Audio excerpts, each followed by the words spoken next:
What's going on, Covenant Love family? This is Pastor Rob, and this is your CL Moment. I want to talk a little bit today about some of the things that Pastor Al and Pastor Cam have been talking about over the last few weeks in this series called The Calling.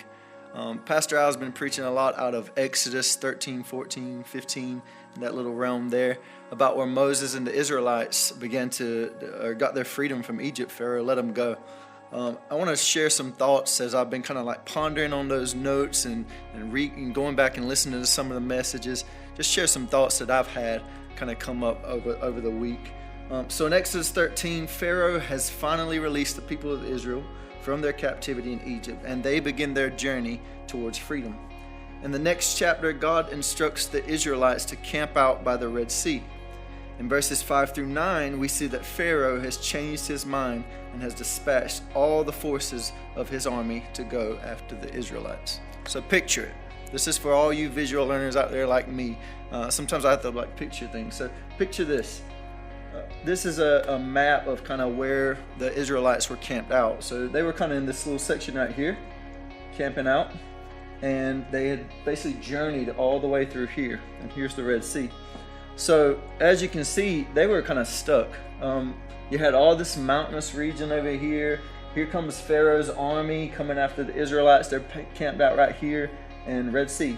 So actually, they were kind of stuck between a hard place and, I don't know, a rock. Hey, how you doing?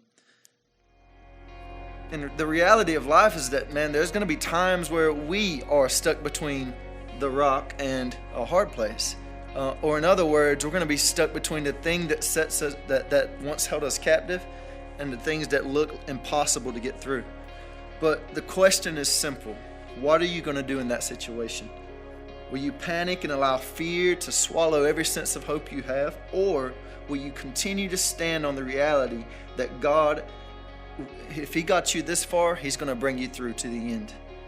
In the middle of their situation, Moses spoke to the people of Israel, and he said this. He said, "Do not be afraid.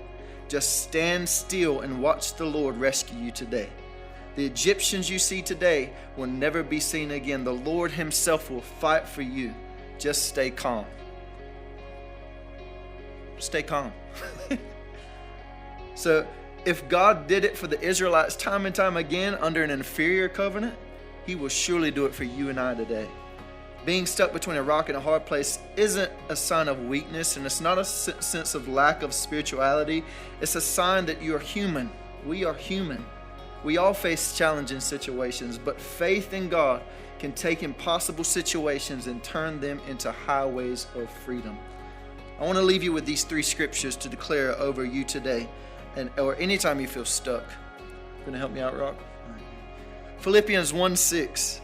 He who began a good work in you will complete it until the day of Jesus Christ. Amen. All right. Romans 8:28. And we know that all things work together for good of those who love God and those who are called according to His purpose. And Deuteronomy 31:8. It is the Lord who goes before you. He will be with you. He will not fail you or forsake you. Do not fear or be dismayed. And remember, don't be afraid. Just stand still in faith and watch God set you free. Watch God deliver you. Have a great day.